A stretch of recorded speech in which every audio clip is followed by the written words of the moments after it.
A journey through German history, from ancient tribes to modern nation. Hello everyone, and welcome to another captivating journey through time. Today we're exploring the complex and influential history of Germany, a tale spanning thousands of years, from ancient Germanic tribes to a leading power in modern Europe. Germany's story is one of remarkable cultural, scientific, and philosophical achievements, alongside periods of devastating conflict and division. This land in the heart of Europe has repeatedly transformed itself, shaped European history, and influenced the world in profound ways. So let's embark on this fascinating journey through the ages of a nation whose impact on history extends far beyond its borders. Prehistoric Germany and Germanic tribes. Our story begins long before a unified German state existed. The territory of modern Germany has been inhabited for at least 600,000 years, with evidence of early human relatives like Homo heidelbergensis discovered in sites such as Mauer, near Heidelberg. By the Neolithic period, 5500–4500 BCE, farming communities had developed across the region, leaving behind distinctive pottery and monumental structures like the Gössek Circle, one of the earliest known solar observatories in Europe. The Bronze and Iron Ages saw the development of more complex societies. The Unitas culture, 2300–1600 BCE, in eastern Germany produced sophisticated metalwork and maintained extensive trade networks. The later Hallstatt and Latin cultures brought Celtic influences to southern Germany, with their distinctive art styles and ironworking technologies. The Germanic peoples, a constellation of tribes sharing linguistic and cultural characteristics, emerge into historical record around 750 BCE. Our first detailed account comes from the Roman general Julius Caesar, who encountered Germanic tribes while conquering Gaul, modern France, in the 50s BCE. In his commentaries on the Gallic War, he describes them as fierce warriors living in less developed societies than their Celtic neighbors. A more comprehensive description came from the Roman historian Tacitus, whose work Germania, 98 CE, detailed Germanic social structures, religious practices, and customs. While romanticized and not always accurate, Tacitus portrayed the Germanic peoples as freedom-loving, possessing simple virtues that he found lacking in Roman society. His account describes tribal assemblies, where free men made decisions collectively, warrior bands united by loyalty to their leaders, and a social structure based on kinship groups. These Germanic tribes included groups that would later play significant roles in European history: the Goths, Vandals, Lombards, Angles, Saxons, Franks, and others. While often portrayed as simply barbarians in Roman accounts, these societies had complex social organizations, sophisticated craftsmanship, particularly in metalwork, and rich mythological traditions that would later influence medieval German culture. Roman Germany and migration period. The Romans attempted to incorporate Germanic territories into their empire, establishing the provinces of Germania Superior and Germania Inferior along the Rhine. They built impressive frontier fortifications known as the Limes Germanicus, along with cities that would later become major German urban centers, including Cologne, Colonia Claudia Ara Agrippinensium, Trier, Augusta Treverorum, and Augsburg, Augusta Vindelicorum. Roman control of Germanic territory reached its greatest extent under Emperor Augustus, but suffered a serious setback in 9 CE when 3 Roman legions were annihilated by Germanic tribes led by Arminius, Hermann, at the Battle of the Teutoburg Forest. This defeat effectively established the Rhine as the empire's northeastern frontier. The battle later became a powerful nationalist symbol in 19th century Germany, with Hermann celebrated as an early German hero.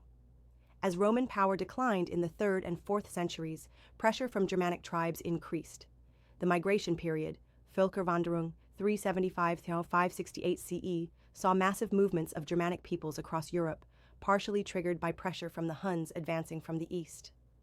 Tribes like the Goths, Vandals, and Lombards moved into Roman territories, eventually establishing kingdoms across Western Europe. One of these tribes, the Franks, would prove particularly significant for German history.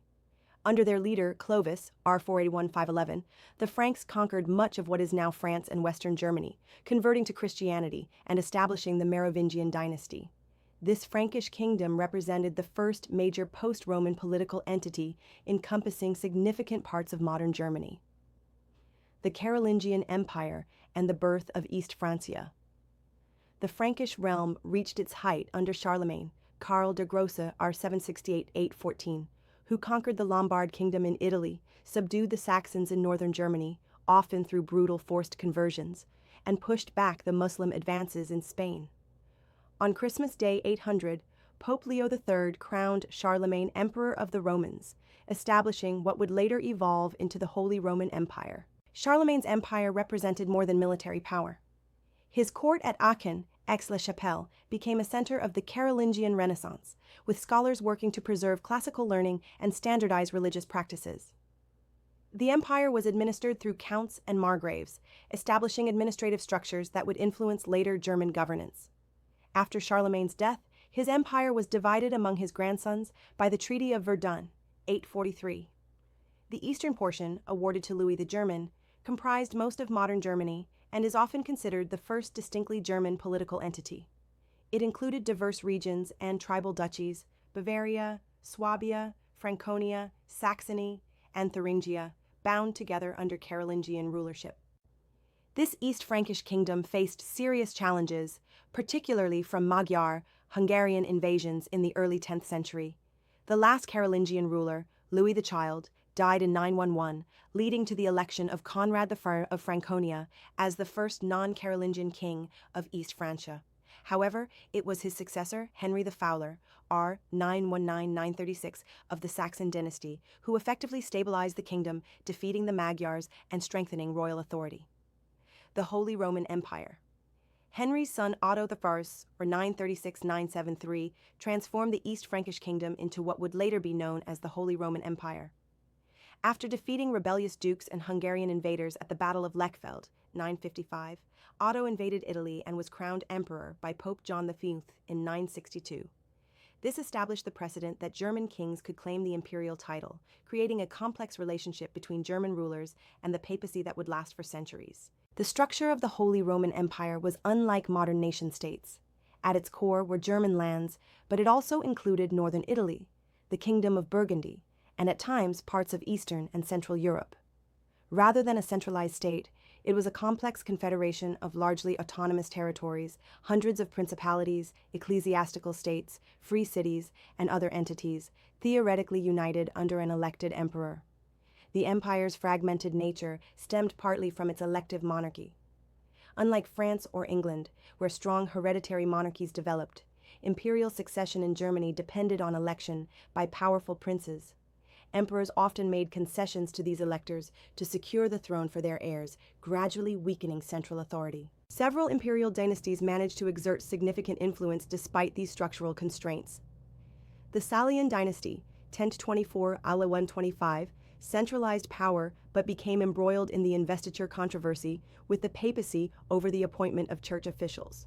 The Hohenstaufen dynasty, 1138–1254, particularly Frederick the Barbarossa, r. 1155–1190, and Frederick II, r. 1220–1250, attempted to build stronger imperial authority, especially in Italy, but ultimately failed to overcome resistance from the papacy, Italian cities, and German princes. The 13th century's Great Interregnum, 1254–1273, further weakened imperial power. When Rudolf of Habsburg was elected emperor in 1273, founding the long-lived Habsburg dynasty, imperial authority had already significantly diminished. The Golden Bull of 1356 formalized the election system by establishing 7 prince-electors and confirmed the principles of territorial sovereignty, effectively institutionalizing Germany's political fragmentation. Despite this decentralization, the medieval empire saw significant cultural and economic developments. German eastward expansion, Ostsiedlung, brought Germanic settlers into previously Slavic territories. The Hanseatic League, a network of trading cities centered in northern Germany, dominated Baltic and North Sea commerce. Gothic cathedrals rose in cities like Cologne, Strasbourg, and Regensburg. Universities were founded in Prague, Vienna, Heidelberg, and Cologne. By 1500, German lands contained some of Europe's most prosperous urban centers. Reformation and religious conflict. The Protestant Reformation, which began when Martin Luther posted his 95 Theses in Wittenberg in 1517, profoundly transformed German history. Luther's challenge to Catholic practices and authority, particularly his emphasis on salvation by faith alone and the authority of Scripture over church tradition, resonated widely in German society. His translation of the Bible into German helped standardize the German language and made religious texts accessible to ordinary people. The Reformation spread rapidly across northern and central Germany, supported by many princes who saw opportunities for both religious reform and political autonomy. The movement diversified with theologians like Ulrich Zwingli in Switzerland and later John Calvin developing their own Protestant interpretations. Emperor Charles V, R. 1519-1556, a devout Catholic who also ruled Spain and its global empire, attempted to suppress Protestantism. This led to conflicts including the Schmalkaldic War, 1546-1547, against a league of Protestant princes. Despite initial imperial victories, Charles could not eliminate Protestantism, and the 1555 Peace of Augsburg established the principle of cuius regio, eius religio, whose realm, his religion, allowing each prince to determine the religion of his territory. This religious settlement proved temporary. Tensions between Catholics and Protestants, complicated by Habsburg imperial ambitions, and the divisions between Lutheran and Calvinist Protestants, erupted in the 30 Years' War, 1618-1648. Beginning as a religious conflict in Bohemia, it expanded into a devastating European-wide struggle involving most major powers. German territories bore the brunt of this catastrophic war. Military campaigns, disease, and famine reduced the population of German lands by 15–30% in different regions. Cities were sacked, rural areas devastated, and economic development set back by decades. The Peace of Westphalia, 1648, that ended the conflict confirmed German political fragmentation, weakened imperial authority, and established a framework of international relations based on state sovereignty. Rise of Prussia and the Age of Absolutism. The post-Westphalia period saw the rise of territorial states within the empire, with princes establishing absolutist governments modeled partly on Louis XIV's France. Two powers came to dominate: the Habsburg monarchy, which controlled Austria, Bohemia, parts of Hungary, and territories outside the empire, and Brandenburg, Prussia, ruled by the Hohenzollern dynasty. Prussia's rise from a second-tier state to a European power was remarkable.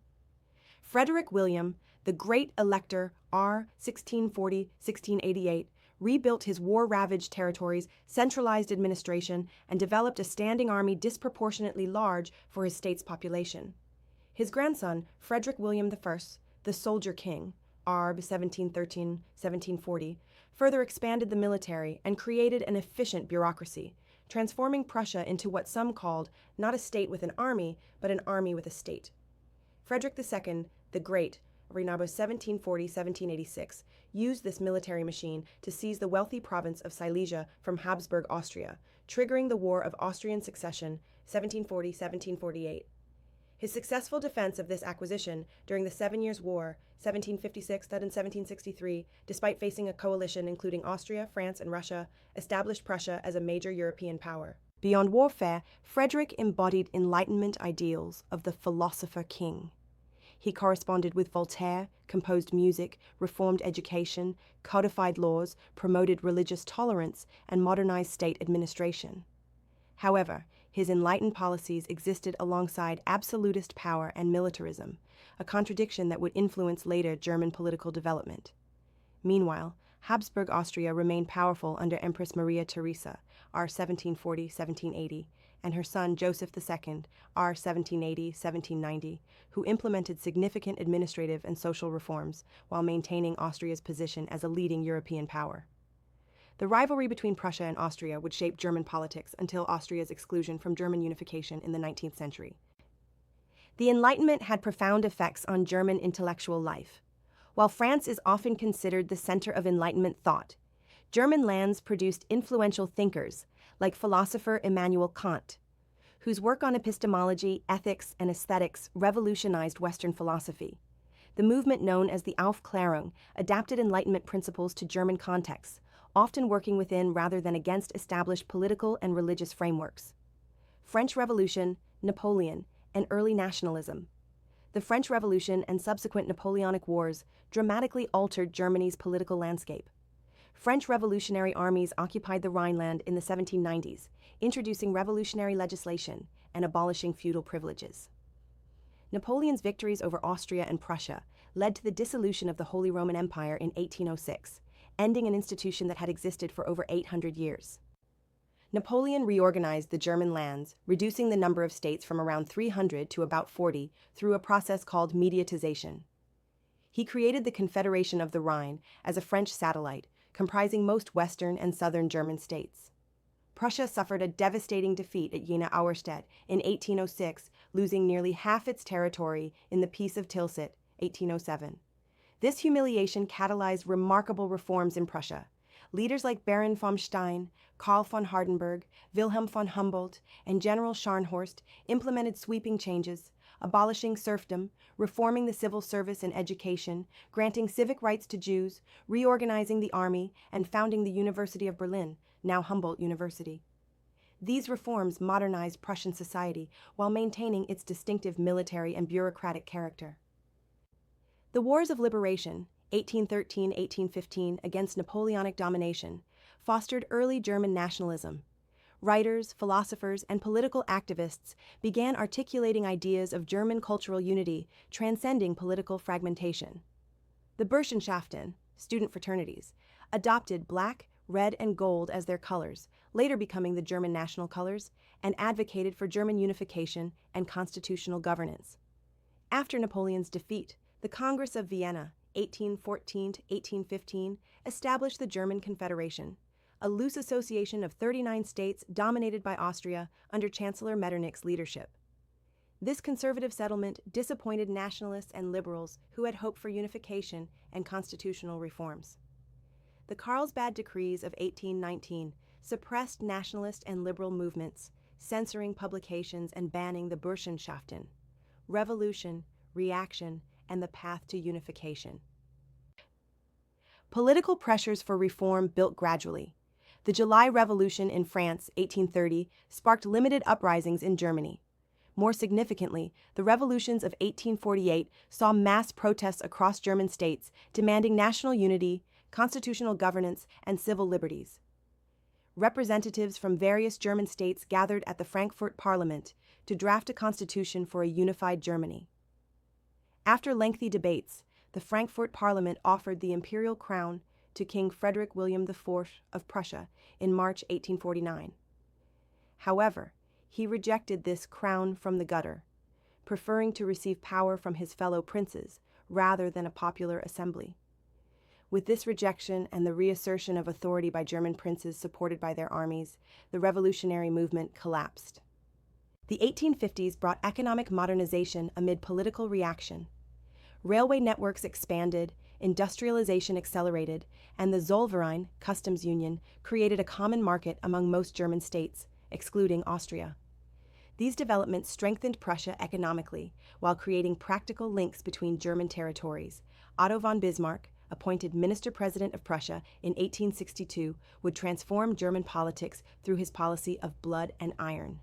Rather than pursuing liberal constitutional goals, he focused on practical power politics to achieve Prussian dominance in Germany.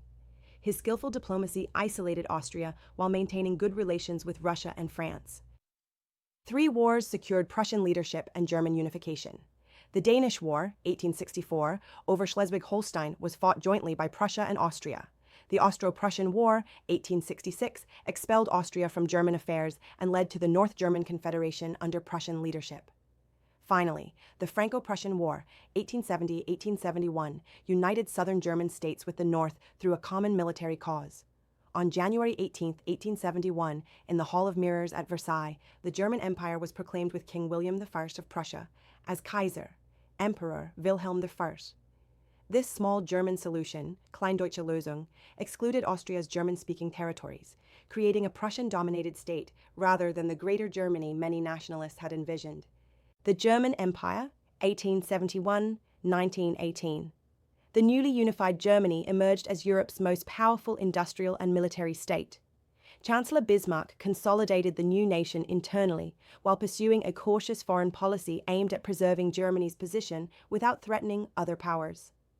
Domestically, Bismarck faced challenges from Catholics, whom he viewed as loyal to Rome rather than the new Protestant-dominated empire. His Kulturkampf, culture struggle, imposed restrictions on Catholic education and clergy, but ultimately failed and was gradually abandoned.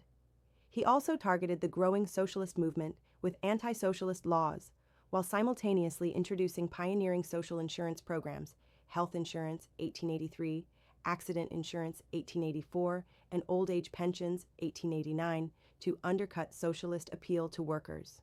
Bismarck's foreign policy centered on isolating France, still resentful over losing Alsace-Lorraine, while maintaining good relations with Russia and Austria-Hungary through a complex system of alliances. The Congress of Berlin, 1878, which he hosted, temporarily stabilized Balkan tensions and positioned Germany as a diplomatic power broker.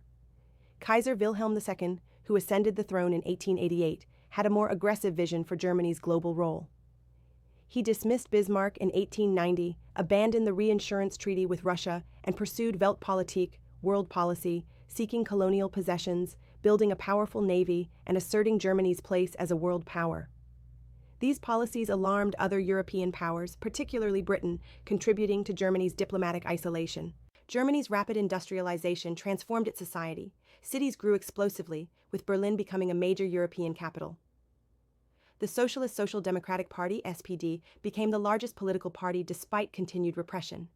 Scientific and technological advancement accelerated, with researchers like Robert Koch, Max Planck, and later Albert Einstein making groundbreaking discoveries. Cultural and intellectual life flourished in the Wilhelmina era, with movements like Expressionism challenging traditional aesthetics. Colonial expansion came late, with Germany acquiring territories in Africa, including present-day Tanzania, Namibia, Cameroon, and Togo, and the Pacific after the 1884-1885 Berlin Conference partitioned Africa among European powers. German colonial rule was often brutal, particularly in German Southwest Africa, Namibia, where the suppression of the Herero and Nama uprising, 1904-1908, is now recognized as the first genocide of the 20th century. Growing international tensions, an arms race with Britain, and complex alliance systems created conditions for conflict. When Archduke Franz Ferdinand of Austria was assassinated in Sarajevo in June 1914, the crisis quickly escalated. Germany's blank check of support to Austria-Hungary, followed by its implementation of the Schlieffen Plan involving the invasion of neutral Belgium, brought Britain into what became the First World War. Initially expected to be short, the war devolved into a grueling stalemate on the Western Front. Despite significant victories against Russia in the East, Germany couldn't achieve decisive breakthrough in the West. The British naval blockade caused severe hardships on the home front, with food shortages leading to the turnip winter of 1916-1917, the entry of the United States into the war in 1917, and the failed spring offensive of 1918 left Germany facing inevitable defeat. As military collapse loomed, revolution broke out in November 1918. Kaiser Wilhelm II abdicated, and a republic was proclaimed. German representatives signed the armistice on November 11, 1918, ending a war that had cost over 2 million German lives and shattered the imperial system created by Bismarck. The Weimar Republic, 1919-1933, Germany's first true democracy, emerged from the chaos of military defeat and revolution. The Weimar Republic, named after the city where its constitution was drafted, established a parliamentary system with universal suffrage, civil liberties, and proportional representation. Friedrich Ebert, leader of the Social Democratic Party, became the republic's first president. From its inception, the republic faced extraordinary challenges.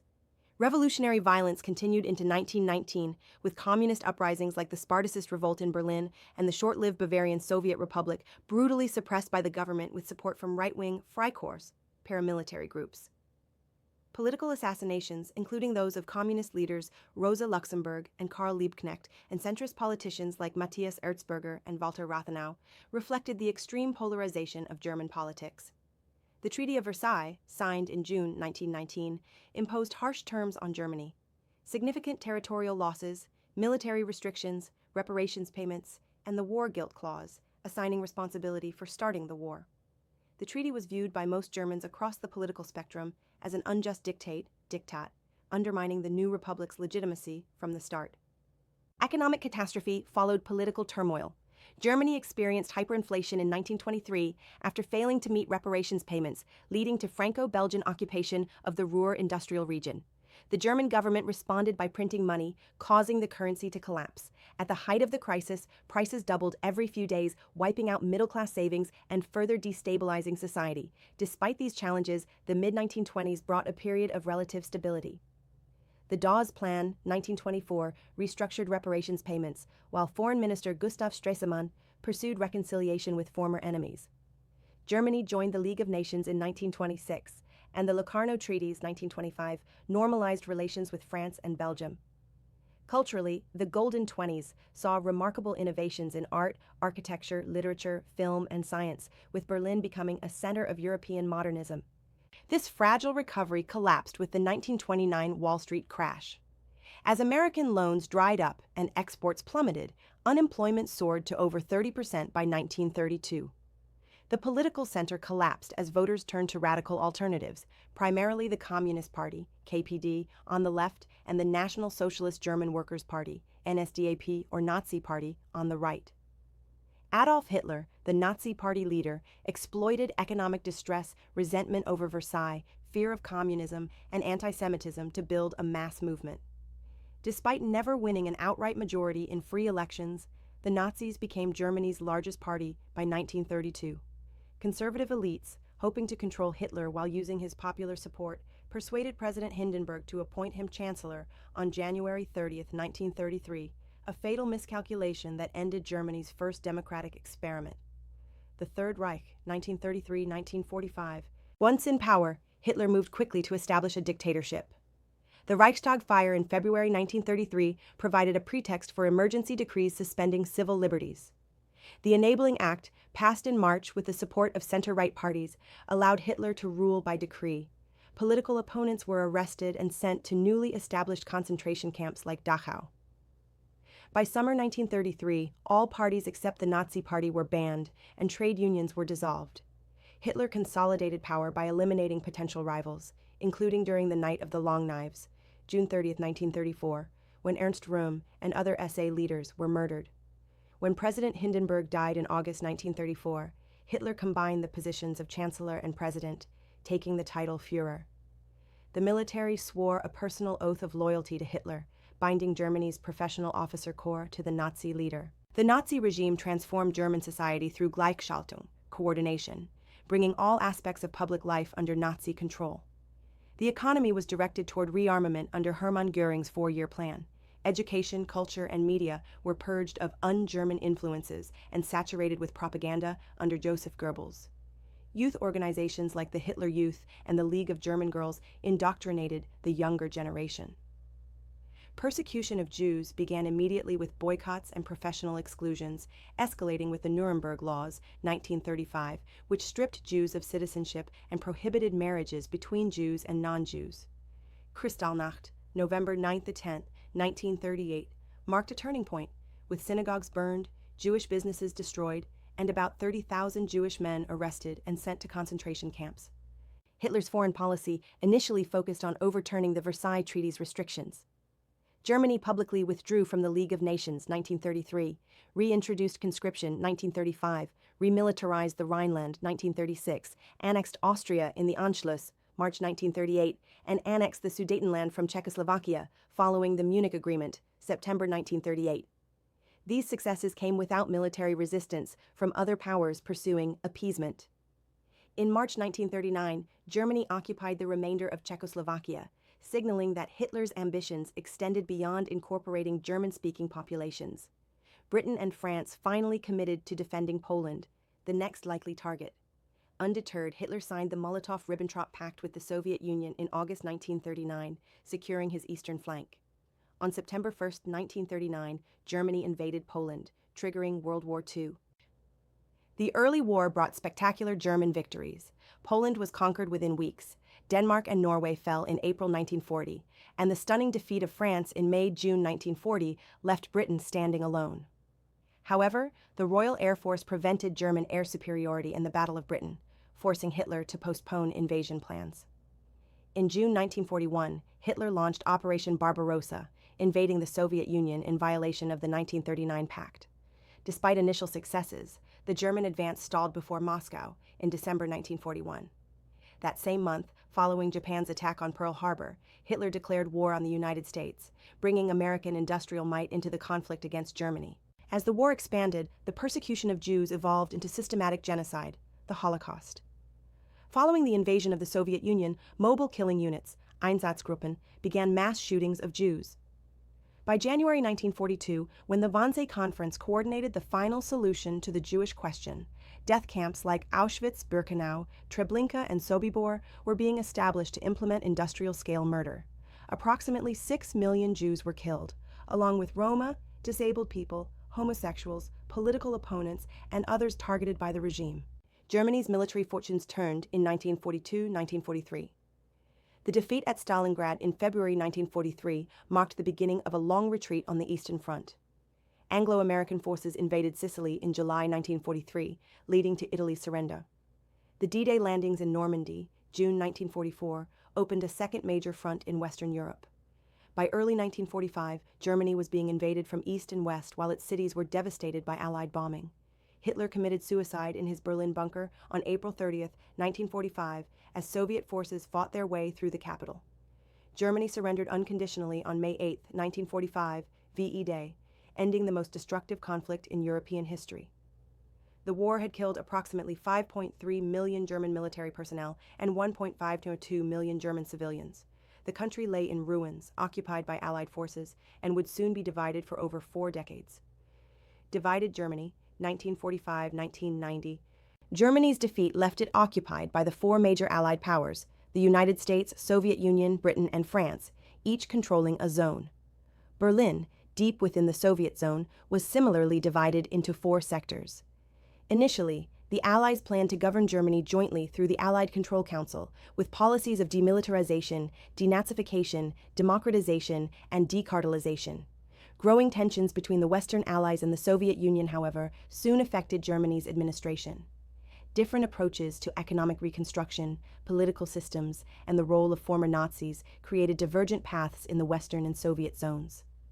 Currency reform in the Western zones in June 1948 prompted the Soviets to blockade West Berlin, leading to the Berlin Airlift 1948-1949, where Western aircraft supplied the city for nearly a year. In May 1949, the 3 Western zones were consolidated as the Federal Republic of Germany, West Germany, with Bonn as its capital. The Soviet zone became the German Democratic Republic, East Germany, in October 1949, with East Berlin as its capital. What had been intended as a temporary occupation became a 40-year division reflecting the global Cold War. West Germany, under its first chancellor Konrad Adenauer, 1949-1963, developed as a parliamentary democracy with a social market economy, Soziale Marktwirtschaft, combining free enterprise with strong social welfare programs. The economic miracle, Wirtschaftswunder, of the 1950s transformed West Germany from a devastated nation to an industrial powerhouse. Adenauer pursued integration with Western Europe, joining the European Coal and Steel Community in 1951, a precursor to the European Union, and NATO in 1955. East Germany, led by Walter Ulbricht and later Erich Honecker, became a Soviet-style socialist state dominated by the Socialist Unity Party, SED. Its command economy emphasized heavy industry and collective agriculture. Initially more prosperous than other Eastern Bloc countries, East Germany nonetheless lagged behind West Germany economically. Political dissent was suppressed by the Stasi, one of the world's most extensive and intrusive secret police organizations. The contrast between the two systems led millions of East Germans to flee to the West, primarily through Berlin, where the border remained relatively open. To stop this population drain, the East German government constructed the Berlin Wall in August 1961, physically dividing the city and becoming the most potent symbol of the Cold War's division of Europe. West Germany's relationship with its Nazi past evolved over decades. The immediate post-war years saw a focus on economic reconstruction rather than confronting responsibility for Nazi crimes. The 1960s brought more critical examination, particularly as a younger generation questioned their parents' roles.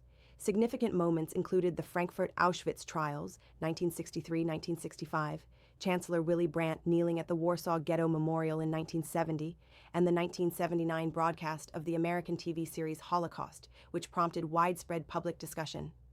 Brandt's chancellorship, 1969-1974, also initiated Ostpolitik, a policy of détente toward Eastern Europe and East Germany. The Basic Treaty between the two German states, 1972, established diplomatic relations and facilitated greater contacts despite continued fundamental disagreements about German nationhood. By the 1980s, East Germany faced growing economic problems despite its international reputation as the Eastern Bloc's most successful economy. Consumer goods remained scarce and outdated compared to Western standards.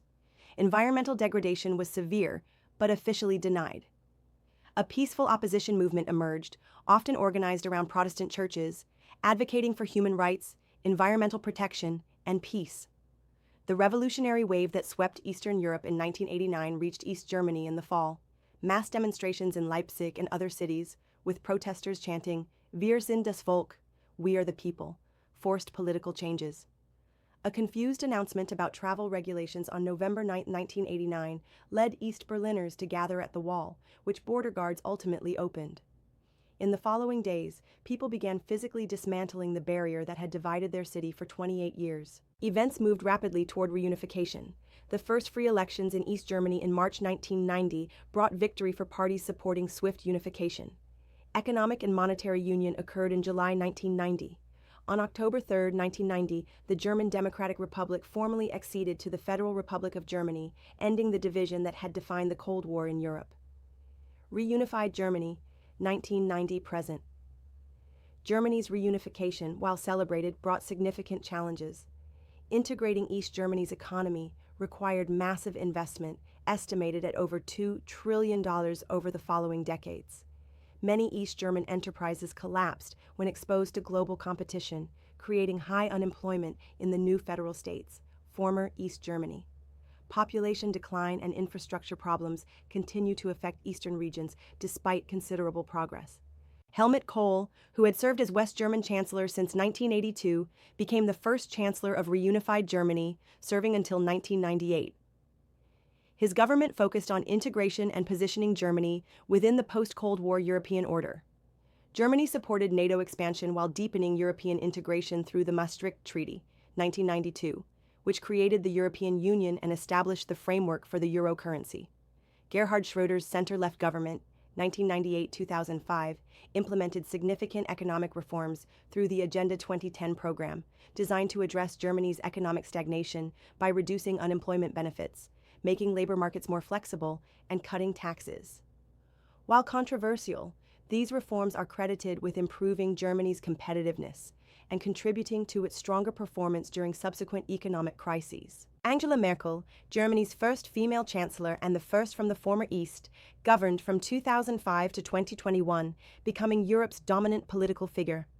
Her pragmatic leadership guided Germany through multiple crises: the global financial crisis of 2008-2009, the Eurozone debt crisis beginning in 2010, the refugee crisis of 2015 when Germany accepted over 1 million asylum seekers, and the COVID-19 pandemic. Germany's position in Europe evolved significantly after reunification. Initially focused inward on integration challenges, by the 2010s Germany had become the EU's de facto leader, particularly during financial crises, where its economic strength gave it decisive influence over Eurozone policies. This leadership role has created both opportunities and tensions, with debates about whether Germany exercises appropriate leadership or imposes its economic orthodoxy on struggling neighbors. After 16 years of Merkel's centrist governance, the 2021 federal election brought a new coalition government led by Social Democrat Olaf Scholz, governing with the Greens and Liberal Free Democrats. This traffic light coalition, named after the party's colors, faces major challenges, including the energy transition away from fossil fuels, managing post-pandemic economic recovery, addressing social inequalities, and navigating an increasingly complex international environment. Russia's 2022 invasion of Ukraine prompted what Chancellor Scholz called a Zeitenwende, turning point, in German foreign and security policy. Germany increased defense spending significantly, reversed its long-standing policy against sending weapons to conflict zones by supporting Ukraine militarily, and accelerated efforts to reduce dependence on Russian energy. Modern Germany faces both chronic challenges and new crises. Demographic change with an aging population threatens economic growth and welfare systems. Political polarization has increased with the rise of parties like the right-wing Alternative for Germany, AfD, and the left-wing Die Linke, though extremism remains less pronounced than in many other Western democracies. Immigration and integration continue to generate debate, while climate policy creates tensions between environmental goals and economic interests. Despite these challenges, contemporary Germany represents a remarkable success story. From the ashes of Nazi defeat and the divisions of the Cold War emerged a stable democracy, economic powerhouse, and influential European leader. Germany's path from perpetrator of history's greatest crimes to respected international partner demonstrates the possibility of national redemption through honest confrontation with the past, democratic commitment, and positive international engagement. Conclusion.